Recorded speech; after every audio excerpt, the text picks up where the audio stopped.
Ya les voy a dejar entrar. Va.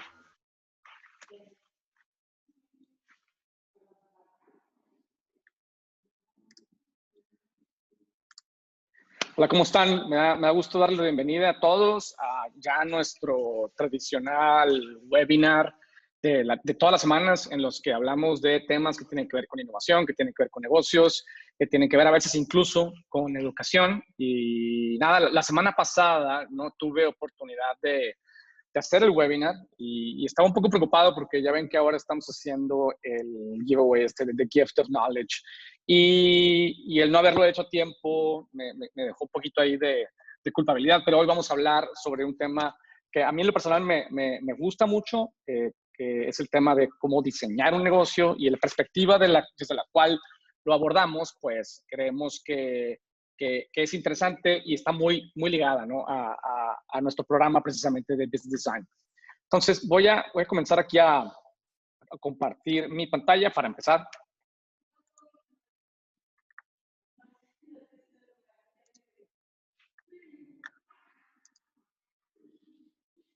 Muy bien, déjenme aquí acomodo mis cosillas para no fallar.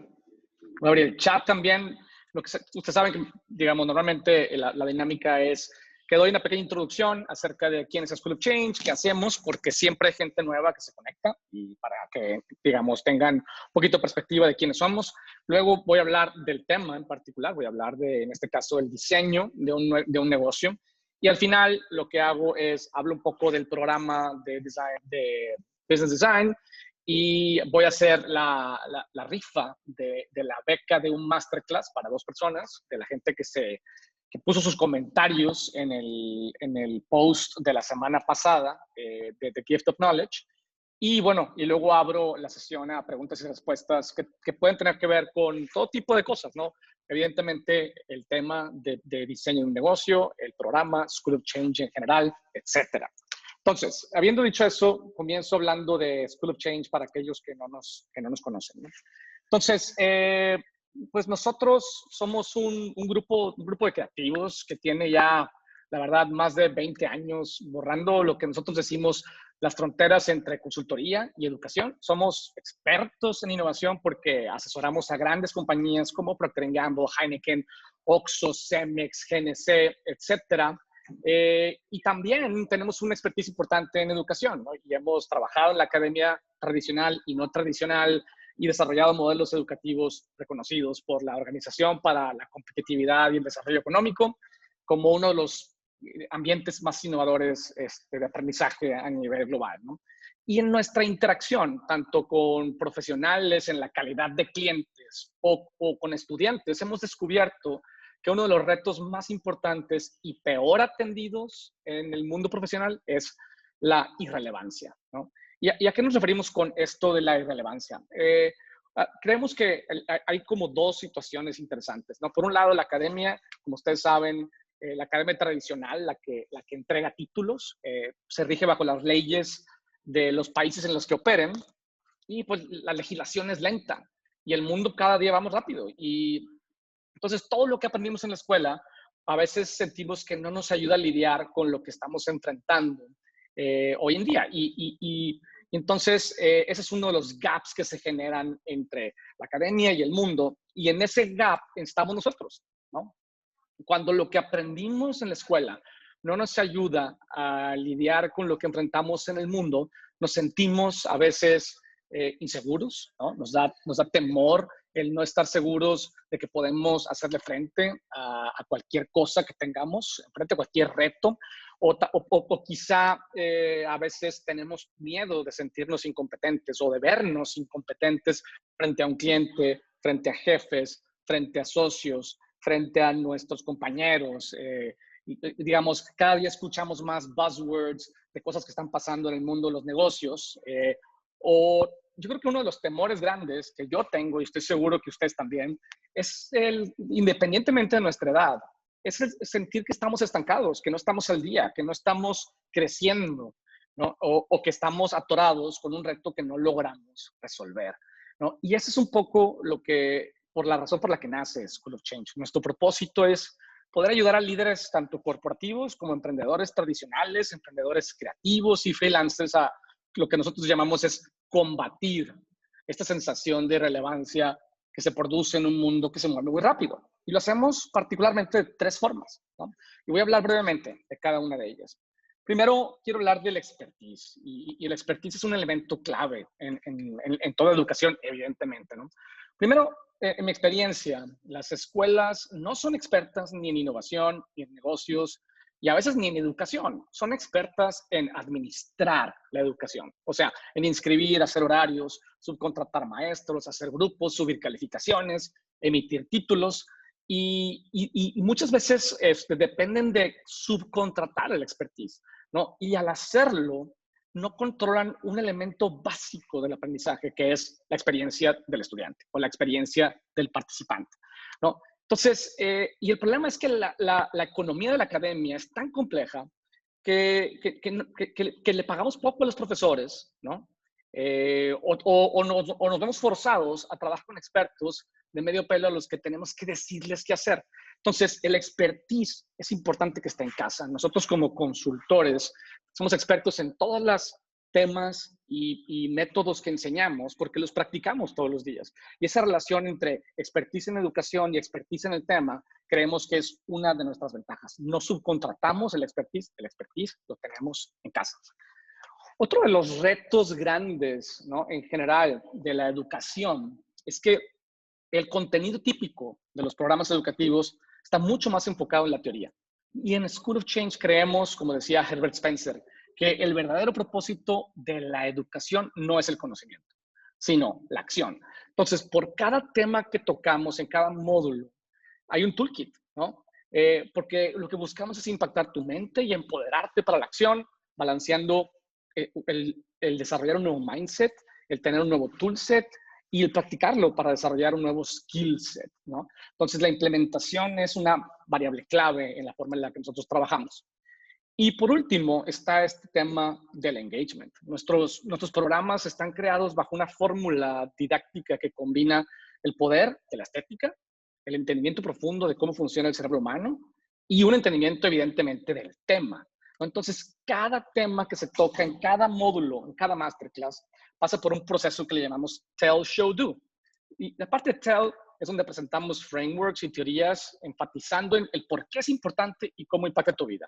Después, la parte Show, ¿no?, lo que hacemos es digerimos estos frameworks y teorías masticando juntos ejemplos actuales que tanto clarifican e inspiran. Luego, la parte Do, lo que hacemos es detonamos la implementación inmediata por medio de herramientas que te empoderan y transforman tu vida profesional en el momento. En lugar de ser una distracción, te ayudan a enfrentar lo que estás viviendo a nivel profesional. Y luego la parte Share, tenemos sesiones de coaching en la que compartes tu experiencia implementando el contenido y te damos retroalimentación para refinar, ¿no?, tu entendimiento del tema. Y desde esa perspectiva yo les comparto como nuestra ambición, ¿no? Nosotros, yo siempre digo, queremos ser una combinación entre Nike, Netflix y Blue Apron, que es un startup de cocina. ¿Por qué? Porque Nike está lanzando cosas todo el tiempo y por eso tenemos seminarios o webinars todas las semanas con contenido fresco. Netflix te engancha, ¿no? Y este concepto de binge watching, nuestra aspiración es que nuestros programas educativos y los videos que están grabados en nuestras clases sean binge watchable. Y Blue Apron, al ser un startup de cocina, creemos que la parte accionable viene ahí. Cada módulo es como una receta, ¿no?, donde vienen todos los pasos y todos los ingredientes para poderlo llevar a la acción. Y eso es School Change, ¿no? Nosotros tenemos un certificado que se llama Business Design Journey, que inicia ahora en una semana, de hecho, estaba mal la fecha que está ahí, que nos ayuda a varias cosas. Le ayuda a los emprendedores a encontrar la oportunidad correcta, a desarrollar productos que la rompan en el mercado, a conectar emocionalmente y a diseñar una organización. Y sobre eso voy a hablar, pero desde una perspectiva no del programa, sino una perspectiva general. Y al final voy a hacer la rifa del giveaway, ¿no?, desde la 4ª edición de The Gift of Knowledge. Entonces, habiendo dicho eso, entremos ahora sí en materia, ¿no? Y como les digo, en cualquier momento pueden hacer comentarios aquí vía el chat y yo los voy atendiendo conforme se van presentando. Entonces, quiero empezar a hablarles brevemente de este señor que que no encontré una foto con mejor resolución, pero súper importante figura en el mundo, yo diría, del diseño, de los negocios y muchas más cosas, ¿no? Herbert Simon, ¿no? Pues fue un economista, fue politólogo, psicólogo cognitivo estadounidense y cuyo principal tema de investigación fue la toma de decisiones dentro de organizaciones y conocidos por muchas teorías, ¿no? Y lo interesante de Herbert Spencer, ¿no? Pues fue que en su visión más importante es que describió, él decía, vivimos en un mundo no natural, sino vivimos en un mundo artificial.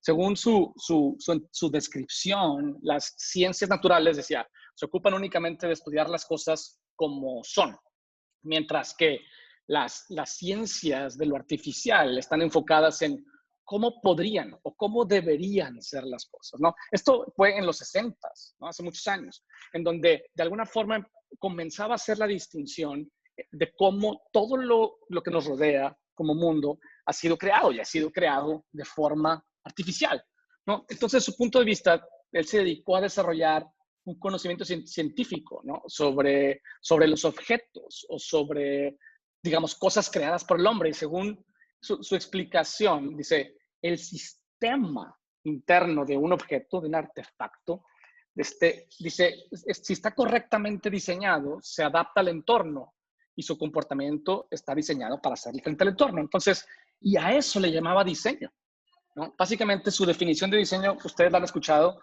es una de las más interesantes. Dice, diseñar es definir acciones que apuntan a transformar situaciones existentes en situaciones deseadas. ¿Y qué tiene que ver todo esto con el tema del emprendimiento? Yo creo que desde muchas perspectivas, esta definición de Herbert Spencer es la definición que para mí está detrás de esta idea del diseño de un nuevo negocio.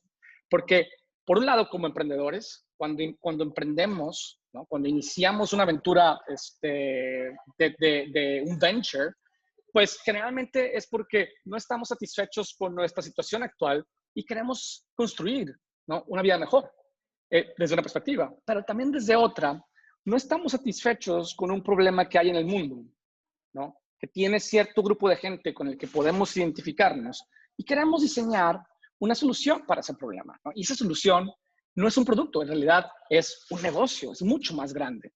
Y esto en los últimos 20 años o más, el diseño como disciplina ha crecido para incluir muchas más prácticas, ¿no? Y la comprensión tradicional como simple práctica de la estética ha venido siendo cuestionada, ¿no? Hoy en día, el diseño informa las estrategias de las principales organizaciones y se utiliza, ¿no? Para crear servicios, para abordar problemas sociales e incluso la forma que le damos a mejores servicios públicos y políticas. Y eso me lleva a otro filósofo del diseño, ¿no? A Richard Buchanan, que creó este modelo que le llama Design Orders, que dice cómo ha venido evolucionando el diseño. Ya ha pasado de estar preocupado por diseñar símbolos, señales, imágenes, eventualmente pasó al diseño de objetos y espacios, y luego se ha vuelto más abstracto, ¿no? Diseñando la interacción que hay entre los objetos y las personas, los servicios, experiencias, interfaces, información. Y en su máxima expresión, ¿no? Está el diseño de sistemas, entre los cuales están los negocios son un sistema, las organizaciones son un sistema, la educación, el gobierno, etcétera. Entonces, nosotros creemos y hemos venido promulgando esta idea de que de que los nuevos negocios no nada más se emprenden, ¿no? Creo que este arquetipo del emprendedor que agarra la mochila, ¿no? Y agarra las botas, bootstraps, se las aprieta y sale a hacerle frente a las cosas, ¿no? Con un machete y una brújula, creo que requiere ser un poco cuestionado y puede ser visto desde una perspectiva más estratégica, ¿no? Diseño con D mayúscula, ¿no?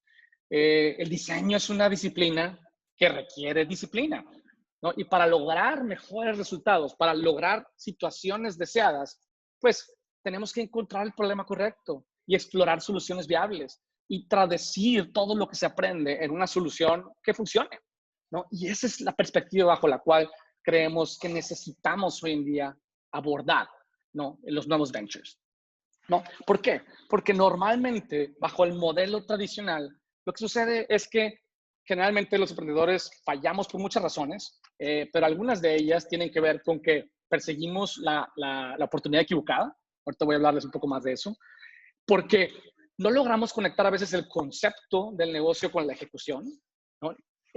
Y porque también a veces cuando logramos crear un concepto y cuando logramos comunicarlo, se nos dificulta convertir esas expectativas que hemos generado en valor, ¿no? De poder, digamos, sistematizar la forma en la que la organización funciona. Entonces, primero voy a hablar de estos tres temas, de esos tres puntos, ¿no?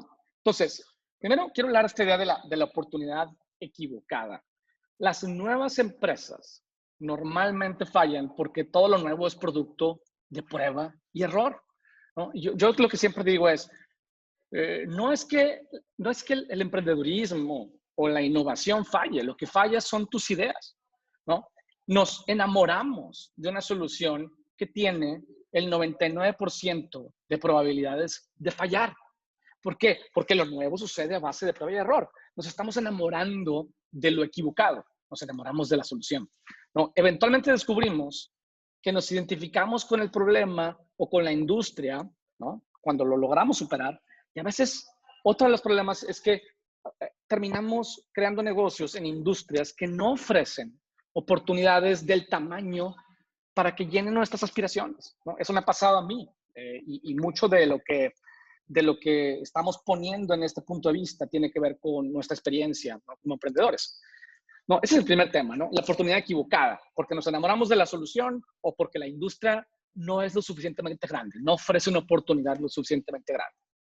Otro de los problemas, les decía, es este problema entre concepto y ejecución. Muchas veces los emprendedores fallamos porque no logramos conceptualizar una propuesta de valor que sea significativa y que sea diferenciada, ¿no? Nos agarramos como el borras y nos vamos por lo que nosotros creemos que el mercado necesita, ¿no? Y otras veces, aun y cuando tengamos un concepto poderoso, se nos dificulta traducirlo en comunicación y en atributos de la oferta y de la experiencia del cliente, ¿no? Pasar de lo abstracto a lo tangible es un tema. Y suponiendo que lo logramos, ¿no? Suponiendo que logramos, la mayoría de los emprendedores logramos llegar a esa parte. El problema es cómo, ¿no? ¿Cómo cerramos el gap? Uno de los más importantes en los startups, que es el diseñar una organización o un sistema que no dependa de nosotros, ¿no? Que en lugar de encadenarnos, nos libere. Yo lo que digo es, los emprendedores construimos nuestra propia cárcel, creamos una organización que dependa de nosotros y luego nos encadena, no nos permite movernos a otras oportunidades, no nos permite tener un portafolio de empresas que podamos nosotros haber fundado, ¿no? Entonces, esto me lleva a una manera potencial de abordar el diseño de un negocio, ¿no? Y quiero usar como metáfora, como framework, este knowledge funnel. El knowledge funnel es un concepto que fue introducido por un académico de los negocios y de innovación que se llama Roger Martin. Roger Martin es muy famoso, seguramente lo conocen.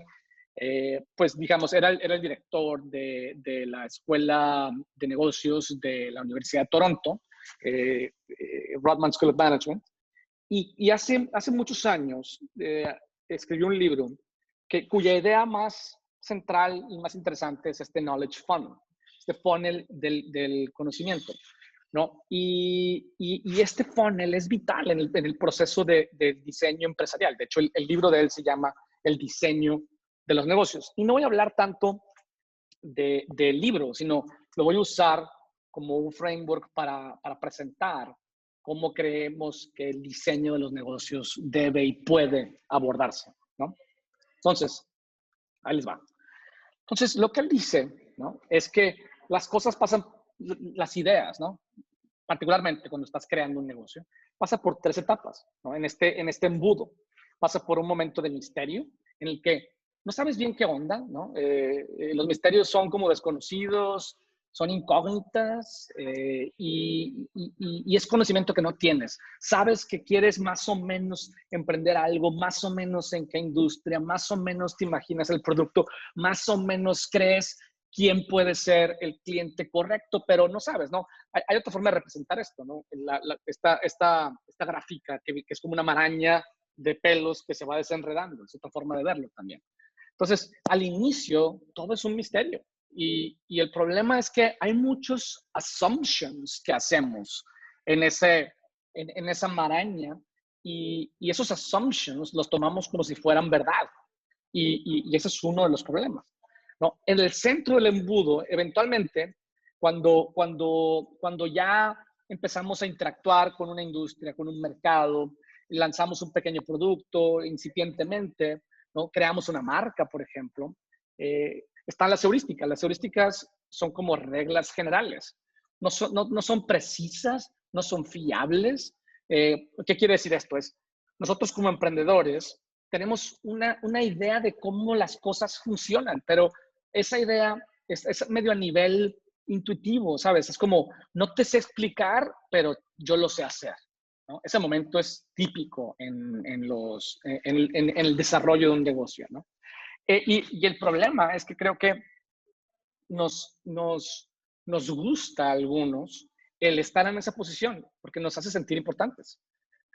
La verdad no nomás nos hace sentir importantes, nos hace sentir productivos, aunque no lo seamos. Porque estar en nuestra oficina y ser como el mastermind de algo y que vengan, oye, Michelle, ¿y esto cómo se hace? Y dices, vamos a hacerlo. Y entonces te llenas de juntas, ¿no? En la que estás básicamente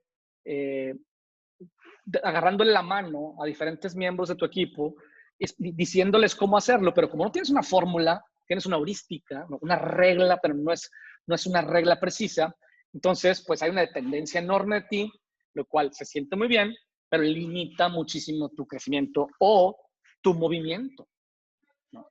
Y por último entramos al tema de algoritmos, ¿no? En la parte final, cuando nos lo proponemos deliberadamente, esto no sucede de forma natural.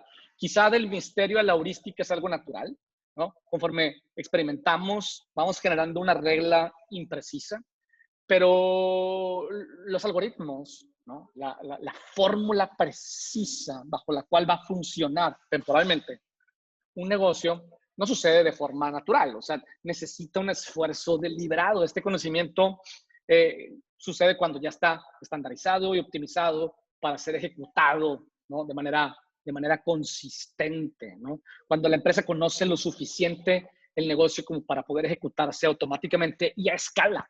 Entonces, el problema es que muchas veces, si nuestras aspiraciones son construir un negocio que escale, necesitamos llegar a la fase de algoritmos, ¿no? Y muchos emprendedores nos sentimos cómodos en la heurística, que son negocios más pequeños, y algunos queremos escalar, pero no queremos, no sabemos cómo crear esta fórmula algorítmica. Y voy a hablar de estos 3 temas desde una perspectiva un poquito más precisa, ¿no? Entonces, yo creo que hay 3 cosas que necesitamos hacer los emprendedores desde una perspectiva del diseño de un negocio, ¿no? Entonces, una de ellas es el análisis estratégico, y ahorita voy a hablar un poco de él. Otra de ellas, o sea, el análisis estratégico, en mi opinión, lo que hace es entrarle al misterio y comenzar a darle forma, ¿no? Y asegurarnos que nos estamos metiendo en el misterio correcto, por así decirlo. Después está la heurística, ¿no? Para mí es cuando ya tenemos más o menos le vamos dando un poco de forma y le estamos quitando un poquito lo abstracto a la idea y creo que el momento típico heurístico de los negocios está cuando podemos definir una estrategia de marca, ¿no? Cuando sabemos a quién le queremos vender, qué le queremos vender, cuáles son los atributos, cómo los queremos hacer sentir, etcétera, que generalmente es un tema bastante abstracto todavía, ¿no? Y la parte algorítmica tiene que ver ya con el diseño preciso, ¿no? Del producto, ¿no? Con sus especificaciones y de cómo vamos a diseñar una organización para que pueda entregar ese producto de forma consistente, ¿no? Entonces, de esta forma, digamos que el business design ayuda a los emprendedores a pasar de lo abstracto a lo tangible, de lo tangible a lo automático, por así decirlo, a lo escalable. Entonces, quiero empezar por esta idea del análisis estratégico. Como les decía, para mí el análisis estratégico es el que nos ayuda a resolver el misterio, ¿no? Cuando tú te estás enfrentando por primera vez a una industria, a una categoría, a un negocio que todavía no conoces, como les decía, es un misterio y hay muchos assumptions que tenemos. Entonces, para mí, el identificar una oportunidad que responda a nuestros valores personales y a nuestras ambiciones económicas es el punto inicial clave. Es bastante amplio, es bastante abstracto, pero es importantísimo. ¿Por qué? Primero, por una razón.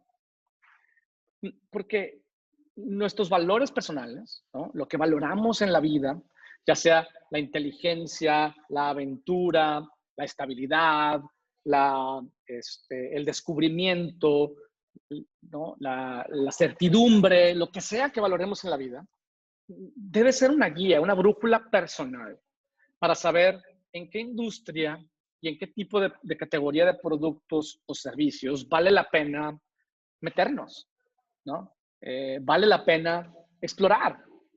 Porque el problema es que a veces, si no conocemos las tripas de esa industria o las tripas de cómo funciona esa categoría, es probable, no sé si les ha pasado, que inicies un negocio en algo que por ejemplo, los restaurantes es el típico ejemplo, por muchas razones.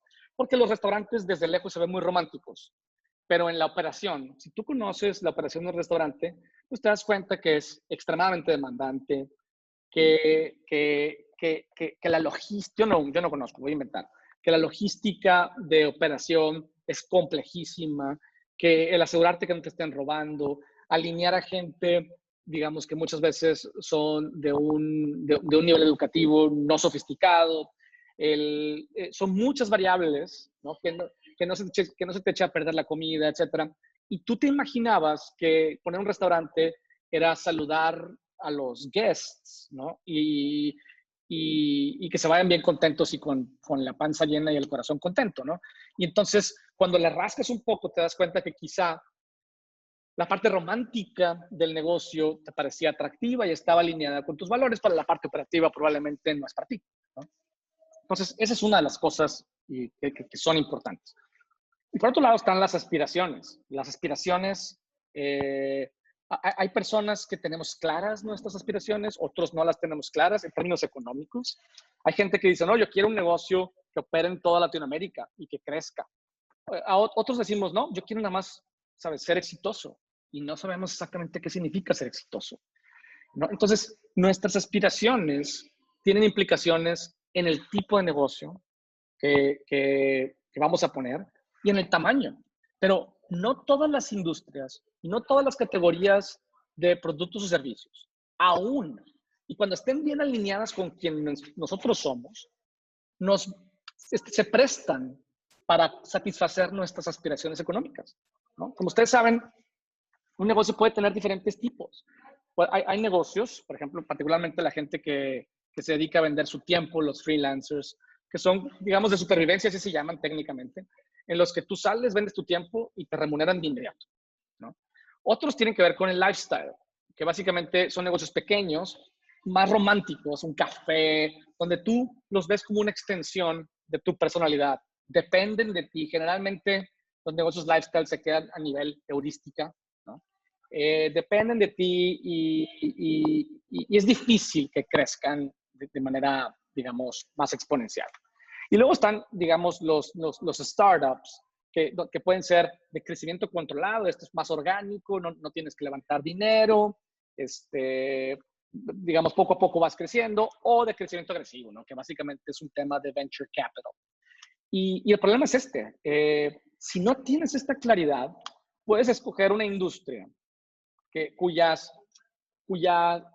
estructura económica no dé para crecer agresivamente o para un crecimiento controlado. Y te orille a frustrarte, porque aun y cuando en lo personal tus valores están súper alineados y estás muy contento haciendo lo que estás haciendo, estás frustrado porque es casi imposible llevar este negocio al tamaño que consideras que vale la pena, ¿no? que it's worth your time, como dicen por ahí, ¿no? Entonces, ¿qué hacemos? Entonces, este análisis estratégico es súper importante, ¿no? Porque necesitamos asegurarnos de varias cosas. Una es de hacer un análisis que suena complejo, pero en realidad no es tanto. Nosotros este análisis lo vemos en la primera masterclass del programa. Necesitamos entender cuál es el tamaño y el valor del mercado. Y para eso hay varias cosas, ¿no? O sea, tenemos que encontrar qué problema queremos resolver, qué jugadores en el mercado lo están resolviendo, competidores directos e indirectos. Más o menos cómo lo resuelven. Algunos lo hacen muy funcionalmente, otros le apuestan más a la experiencia y a la parte emocional, ¿no? Y luego podemos identificar cuál es el nicho de mercado que queremos atender. ¿Por qué? Porque, por ejemplo, en la educación hay múltiples nichos. Está la educación, el kinder, la primaria, las preparatorias, las universidades, la educación continua, la educación de adultos mayores, la educación, digamos, de parejas. Hay un montón de nichos. ¿Cuál es el nicho para ti? ¿No? A nivel valores y a nivel tamaño. Entonces, puedes decir que cuánta gente, ¿no? Hay maneras de investigarlo, hay en este mercado, por así decirlo, en México. Entonces, ok. Ahora, ¿cuántos jugadores hay? ¿No? ¿Qué participación tienen? ¿Cuánto paga la gente cada vez que usa este producto o servicio? No nada más eso. ¿Cuántas veces al año usa este producto o servicio? Entonces ¿qué potencial participación de mercado pudiera yo tener de forma realista? Entonces te das cuenta y dices, ok, yo puedo tener un 1% del mercado y si lo capturar ese 1%, la gente, ¿sabes? Paga tanto dinero por un producto que usa tantas veces al año, lo cual me da un negocio de 50 millones de pesos al año. ¿Voy bien o voy mal? Ok, muy bien. Entonces dices, ok, una cosa es tener un negocio de 50 millones que factura 50 millones de pesos al año y la otra es que ese negocio sea rentable. Y entonces es lo que sigue, ¿no? Hacer un análisis muy genérico, muy superficial, ¿no? De cuáles son los indicadores financieros de esa industria y de esa categoría, ¿no? Y es muy sencillo. Tú agarras esos 50, digamos, millones y empiezas a meterle, ¿sabes? ¿Cuál es el típico costo de ventas de esta industria? ¿Cuál es el típico, la rentabilidad operativa? ¿Cuál es el típico costo administrativo? Y lo empiezas a sacar. Y empiezas a decir, ok, ¿no? Más o menos estos son los márgenes que hay en esta industria. Estoy satisfecho con esa potencial ganancia. ¿Sí o no? ¿Voy bien o voy mal? ¿No? Tercer cosa que tienes que analizar es decir, ok, oye, y tengo el derecho a ganar en esta industria, ¿no? Tengo la reputación, tengo el conocimiento, tengo el dinero, tengo el equipo, tengo la tecnología o tengo maneras de conseguirla. Yo creo que una de las cosas más difíciles es la reputación. Si tienes la reputación y el know-how, el dinero se levanta, ¿no? Si eso es lo que tú quieres hacer. Yo nunca he levantado dinero, honestamente. He vendido una empresa, pero no he levantado dinero. Y por último, ¿no? Otra de las cosas importantes que tienes que asegurarte es, oye, ¿y cómo sopla el viento en esa industria? ¿No? Las tendencias juegan a favor o juegan en contra. Porque tú podrías cumplir las otras tres. El tamaño del mercado está bien, la rentabilidad está bien, tienes el right to win, pero te metes en una industria que va de salida, ¿no? ¿Sabes? Como por ejemplo meterte en la industria de los celulares que mandabas mensajitos y suscripciones, que mucha gente hizo mucho dinero ahí. Imagínate que ahorita quisieras hacer eso y analizas las tres y va muy bien, pero pues, las tendencias hacen que ese tipo de negocios van para afuera. Entonces, el primer takeaway para mí es, yo creo que el emprendedor es el inversionista más importante. Y a veces los emprendedores hacen mucho esfuerzo en hacer análisis como estos para presentarle, digamos, el caso de negocio a alguien más, pero tu inversión de tiempo, dinero y esfuerzo es la más importante, ¿no? Si bien de todo se aprende, pues creo que, especialmente conforme vamos creciendo, necesitamos escoger bien las peleas en las que nos metemos, ¿no? Y asegurarnos, nada aseguran todo por completo, pero asegurarnos que la oportunidad tiene el potencial para satisfacernos a nivel personal y a nivel económico, ¿no? Entonces, ese es el primer tema. El segundo tiene que ver con cómo pasamos digas, todo eso le va quitando un poco de misterio a la situación, ¿no? En este funnel, y nos va ayudando a entender desde una perspectiva macro, ¿sabes? ¿Cuál es la oportunidad o cuáles son las potenciales oportunidades? Y nos ayuda a escoger la mejor. Ahora, esta idea de la estrategia de marca, ¿no? Para mí es la heurística porque nos ayuda a conceptualizar de alguna forma a grandes rasgos el negocio y comenzar a entender en términos todavía bastante abstractos y conceptuales, obviamente, qué problema buscamos atender y qué pilares o valores de marca vamos a usar para hacerlo de forma significativa y diferenciada. Y esas dos cosas son importantes, ¿no? Una cosa es que podamos desarrollar un negocio o conceptualizar un negocio y una marca que atiende o que apela a cosas que al mercado le importan de forma significativa, pero el problema es que no nada más tiene que ser significativo, tiene que ser diferenciado. De nada sirve que sea significativa nuestra marca si no es diferente de lo que ya existe en el mercado, ¿no? Entonces, aquí hay varias cosas que puedes hacer, ¿no? Entonces, evidentemente, eso tiene que ver con sumergir, o sea, del análisis estratégico, entiendes el nicho de mercado y ahora te empiezas a ver la oportunidad, ya no desde la perspectiva del negocio y de la industria, sino ahora desde la perspectiva del nicho de mercado que pretendemos atender, ¿no? Y eso es un poco una de las cosas que a mí no me gustan de los approaches tradicionales de emprendedurismo y de innovación, que asumen que la innovación inicia siempre con las personas.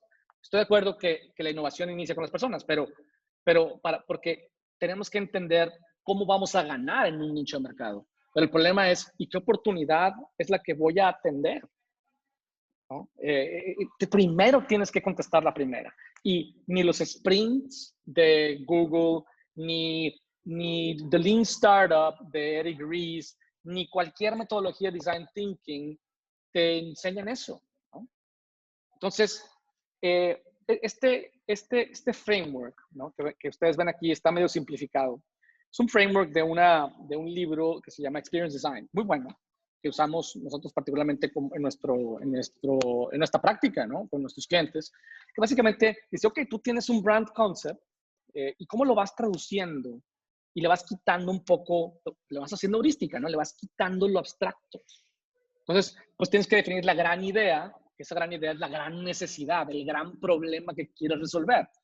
Obviamente ese gran problema lo tienes que identificar haciendo inmersión en el mercado, ¿no? En ese nicho de mercado, entendiendo que ese nicho de mercado, qué problema necesita resolver, que no está resuelto, ¿no? Y luego, la parte de los brand pillars, pues de alguna forma son los drivers de valor abstractos. ¿Cómo lo vas a atender? Ahorita voy a poner un ejemplo, a grandes rasgos. Y luego, esos brand pillars van informando a grandes rasgos también cuáles son los atributos del producto, aun y cuando el producto no lo tengas conceptualizado.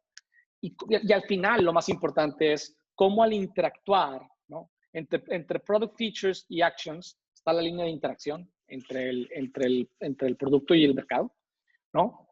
¿Cómo se siente el mercado? ¿Qué acciones, pensamientos y emociones vamos a detonar? Si te fijas, de alguna forma estamos creando una heurística, ¿no? de valor en el negocio, ¿no? Siguiendo el ejemplo de School of Change, ¿no? La gran idea es combatir la irrelevancia, como les decía al inicio del webinar. ¿Por qué? Pues porque descubrimos que ese es un problema que vale la pena atender, ¿no? Lo descubrimos evidentemente, pues haciendo inmersiones con nuestros clientes y con profesionales del tipo que nosotros buscamos atender. Lo validamos cada vez que tenemos una conversación. La gente no te dice, sí, yo quiero combatir la relevancia, ¿no? Tienes que interpretar la conversación para llegar a esa conclusión. Entonces, ese es un poco el brand concept de School of Change, pero se llama School of Change, porque change es awesome, pero al mismo tiempo es peligroso, ¿no? Entonces, ¿cómo le tenemos que hacer? Bueno, de hecho, perdónenme, es que tanto en School of Change como en Novak Innovation, la consultoría, combatimos el mismo problema. Nada más que uno lo combate con educación y otro con consultoría. Este ejemplo es de consultoría. Entonces, combatir la relevancia que sienten las compañías en un contexto de cambio es lo que hacemos en Novak Innovation. Y los pilares son diferentes, ¿eh? Porque uno va dirigido a compañías, la consultoría, otro va dirigido a personas, ¿no? School of Change. Entonces, combatir la relevancia es como el big idea. Y los pilares son, ¿qué necesitamos hacer para combatir la relevancia? Pues necesitamos valorar mucho el entendimiento, ¿no? Porque si no entiendo tu situación, ¿cómo te ayudo?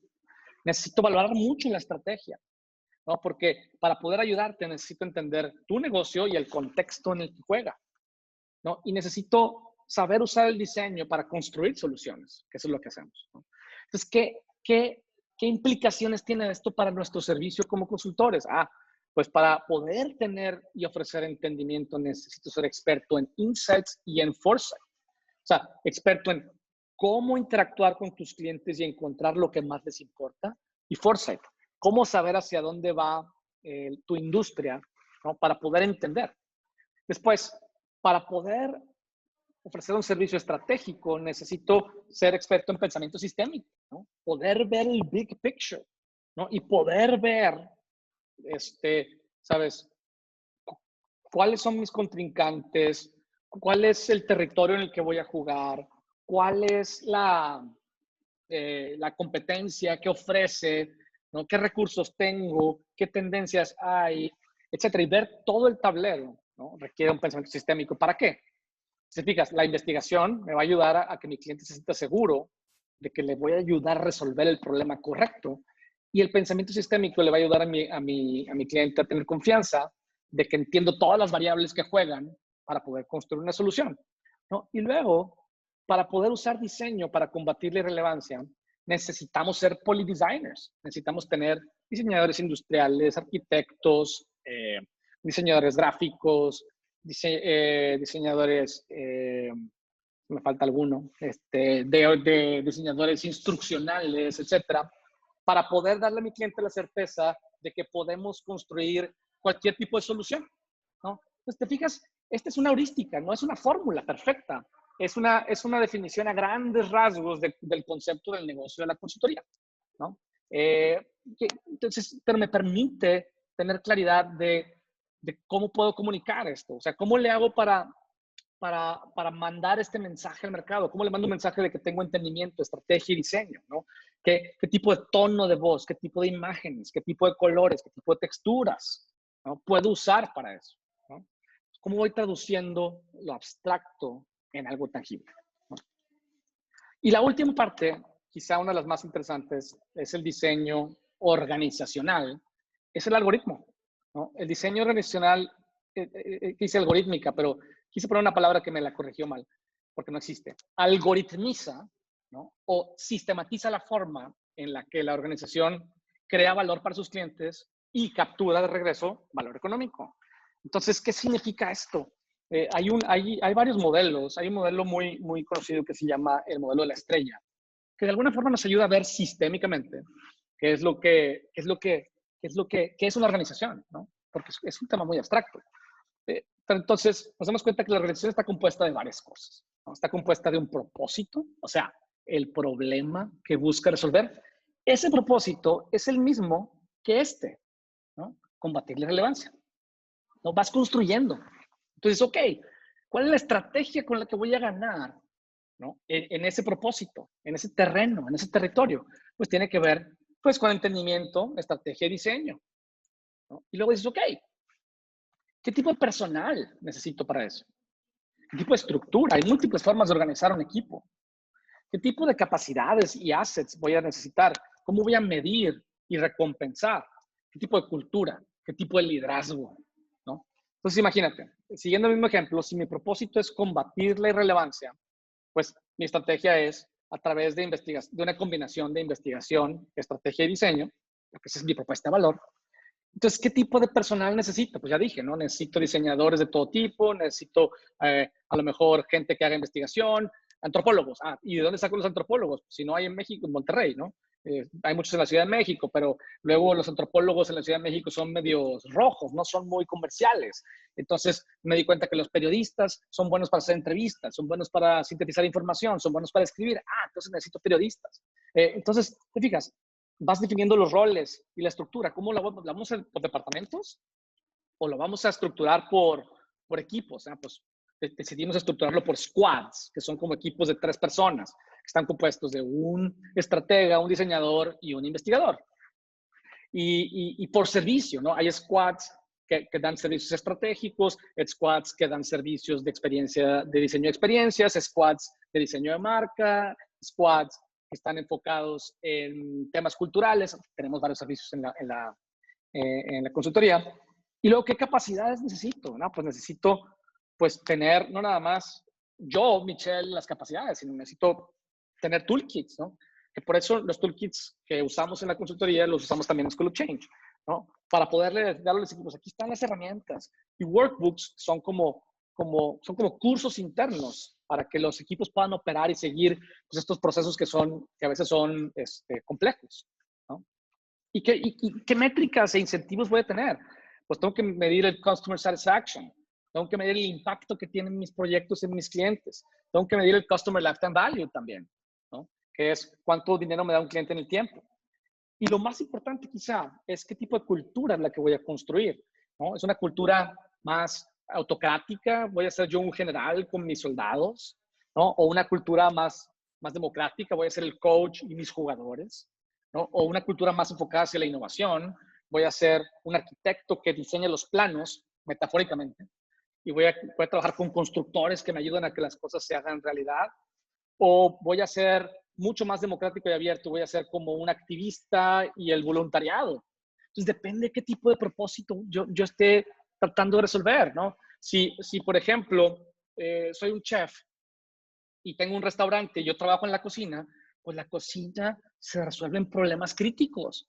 Entonces el tipo de cultura y el tipo de liderazgo es militar, ¿no? Porque hay cuchillos volando, fuego, hay presión de tiempo, no vas a ponerte a inventar una receta mientras que tienes al comensal esperando. Pero, por ejemplo, en el caso de School of Change, en el caso de Novak Innovation, usamos el de coach y el equipo. ¿Por qué? Porque el equipo, esos squads, los enviamos con el cliente, con estas jugadas, los toolkits y los workbooks, pero sabemos que la relación con el cliente es volátil. Sabemos que los clientes cambian de opinión y la expectativa cambia. Entonces, no podemos ser como el general y los soldados, somos como el coach que los manda con una jugada, pero el equipo, a la hora de enfrentar al otro equipo, cambia y se adapta, ¿no? Entonces, por ejemplo, o si estuviéramos en el negocio de buscar la vacuna para el COVID, pues entonces nuestra cultura y liderazgo sería distinto. Seguramente tendríamos que tener una cultura de innovación abierta, ¿no? De ser como los embajadores de un problema y buscando, digamos, conectar expertices allá afuera para resolverlo. O si estuviéramos en el negocio digamos, de diseñar productos tecnológicos, pues seguramente seríamos el arquitecto y los constructores, donde tenemos una visión clara y necesito a alguien que le sepa a la programación y alguien que le sepa al diseño y alguien que le sepa a la ingeniería, etcétera, ¿no? Entonces, esa es la forma en la que diseñamos una máquina para hacer que las cosas funcionen. Es la forma en la que los emprendedores nos salimos de nuestra propia cárcel, ¿no? Y ese es un poco lo que hacemos en el Business Design Journey, ¿no? Que empieza la semana que entra. Se los pitcho brevemente, ¿no? Son 4 masterclasses. La primera es análisis estratégico para nuevos negocios, en el que vemos desde las metas personales, metas de negocio, análisis de la industria, futuros, recursos, factibilidad. La segunda es estrategia de producto, en el que vemos el product market fit, la visión de producto, el desarrollo de producto, diseño de estrategia de producto, jobs to be done, etc. Luego la tercera, la estrategia de marca, ¿no? Donde vemos los brands basics, atributos de marca, etc. La cuarta, la estrategia organizacional, donde vemos el propósito, la estructura, métricas, las personas, interacciones, cultura, modelos de behavioral change, etc., ¿no? Y los impartimos pues nosotros mismos, ¿no?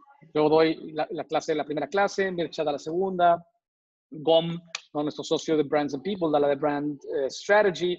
A veces la última la da Cristina, la da Mircea, la doy yo, a veces la damos combinados. Y ese es el programa de Business Design Journey, ¿no? Entonces, antes de pasar a preguntas que puedan ustedes tener, quiero hacer la rifa, ¿no? Del Gift of Knowledge número 3. Aquí dice First Edition. Se me olvidó que decía First Edition, ¿no? Entonces voy a dejar de compartir aquí mi pantalla y voy a compartir otra pantalla, que va a ser esta de acá.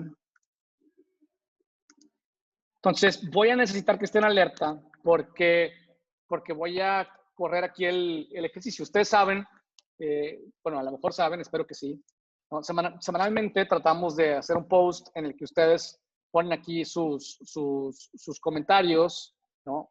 Aquí están un montón de gente que de alguna forma, digamos, nos ayudan a llegar a gente nueva. Ese es un poco el objetivo de The Gift of Knowledge, es ¿cómo le hago para llegar a gente como tú? ¿No? Nos interesa impactar a más gente en Latinoamérica. Y a veces Facebook, si hacemos campañas, me ayudan a llegar a más gente, pero no necesariamente son learners como ustedes, gente genuinamente interesada en aprender y en desarrollar nuevas habilidades. Entonces, The Gift of Knowledge es una manera de regresarle a la comunidad también y de conectarnos con gente como tú, ¿no? Entonces, lo que hacen nuestros seguidores y miembros de nuestra comunidad es que ponen ahí taguean a una persona que no nos sigue, y lo importante, esto es importante, es que vengan ambos al webinar. Estoy viendo que están poniendo ahí algunos. ¿Por qué? Porque si no vienen al webinar, entonces no nos ayudan a que nos conozcan, ¿no? Entonces voy a correr el proceso, ¿no? Y si no están los dos, voy a buscar hasta que salga uno donde está el seguidor y el invitado, ¿no? Ambos se ganan la beca para un masterclass de este programa de Business Design. Entonces, ahí les va. Chan, chan, chan, chan. Siempre los primeros que salen no están. Entonces, pónganse alerta porque voy a buscar aquí en el chat, me ponen si están o no están. Entonces, ¿quiénes son los potenciales ganadores en caso de que estén?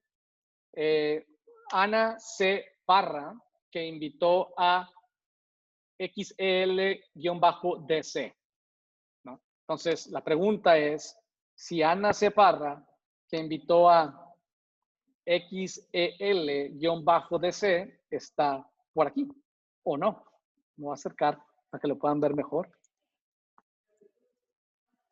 Entonces, si están, no están, voy a hacer Ana C. Parra y Xel DC a la 1, Ana C. Parra y Xel DC a las 2, Ana C. Parra y Xel DC a las 3. Voy a sacar otro. ¿Ok? Como nos dedicamos una semana, siento que esto nos va a pasar más veces de lo normal. Entonces, ¿por qué lo sustituí? ¿Qué importa? Segundo potencial ganador, ¿no? Ese Swahili, ¿no? Que invitó a Margot Tovar. La pregunta es, y puso, este es el que te decía. La pregunta es, Swahili, ¿estás por aquí? Margot Tovar, ¿estás por aquí?